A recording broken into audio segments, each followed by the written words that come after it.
তো পুজো কমপ্লিট হয়ে গেছে গা, আর পূজা দিয়ে লেগেছে শোনটি, আর আমি এদিকে রান্নাটা করে লেছি আর ফার্মে গিয়ে খাওয়ানটা দিয়ে। তো আমি লাল মাটি গুল্লা লেছি লেপনের লেগা। আমি দেখো অলরেডি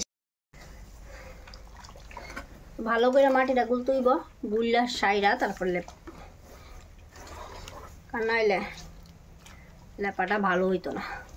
ওকে,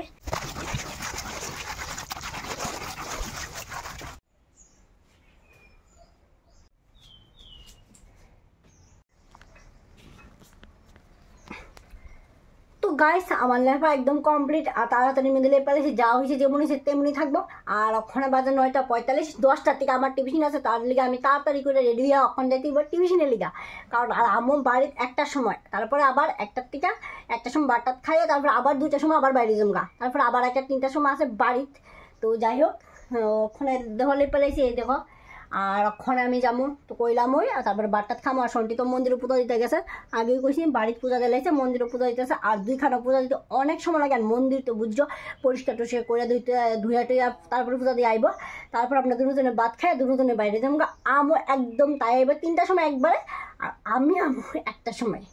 এখন বাজে 9:45। তো চলো রেডি হয়ে একদম তোমরা লাগে আবার দেখা করতেছি।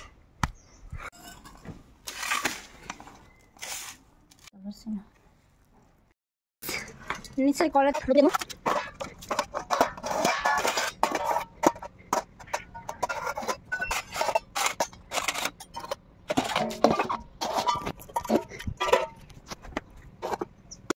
তো আমার বাসন ধোয়া কমপ্লিট, ওখানে আমি স্নান করে ফ্রেশ হয়ে আই। তো গাইস আমি একদম রেডি। তো ওখানে আমি যেমন অলরেডি তালাও দিয়ে লেছি ঘরে, এই দেখো। আর চাবি রাখিয়া দিছি, চাবি কই রাখছি তোমরা শুধুমাত্র কমো, আর কেউ কইতাম না।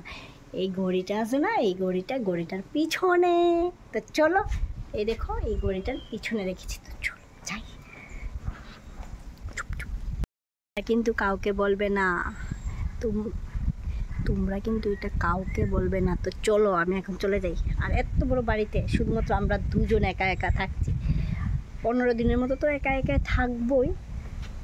তো চলো এই স্কুটিটাকে একটু ছায়া জায়গার মধ্যে রাখবো। তো এখন আমি এক হাতে নিচ্ছি এটা, আর এই ঘরটার মধ্যে আছে সোনিয়া। সোনিয়া কি করছো? স্কুটিটাকে আমি ছায়া জায়গার মধ্যে রেখে দিয়েছি। দেখো এত বড় বাড়িতে শুধুমাত্র আমরা দুইজন। চলো এখন বাজে 11:30। আমার টাইম ছিল ওদের বাড়িতে 11টার সময়, আমি আধা ঘন্টা লেট করেছি। এবারে এসেছিলাম। তো এখানে